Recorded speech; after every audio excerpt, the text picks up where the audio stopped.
ពីអ្នកនេះបានមកដល់ភ្នំតាម៉ៅហើយមកមើលកពើបើតែហ៊ានចូលក្បែររបងកពើទេខ្លាចកពើខាំកពើធំជាងមនុស្សពើធំធំមកហើយបើស្វាវិញបើថាមកមើលស្វាកុំកាន់ចំណីមកស្វាក៏ទ្រុបលើហ្នឹងមិញថតបានស្វាច្រើនណាថ្ងៃនេះថ្ងៃអាទិត្យមនុស្សមកឡើងពេញច្រើនហើយយើងជួយគ្រប់គ្រង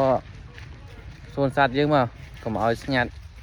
ម្នាក់5000រៀលចូលនៅក្នុងសួនហើយ5000រៀលនោះអត់មានដូរយកអីបានទេនេះសត្វមួយនេះថ្ងៃចាអូយអញអើយវាឆ្ងាយស្ងអេតអីវាឆ្ងាយស្ងអេតឃើញញ៉ារត់ឃើញអត់ឃើញ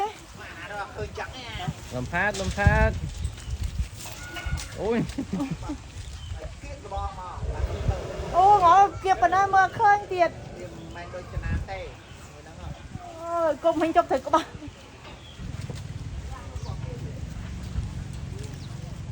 អត់ដល់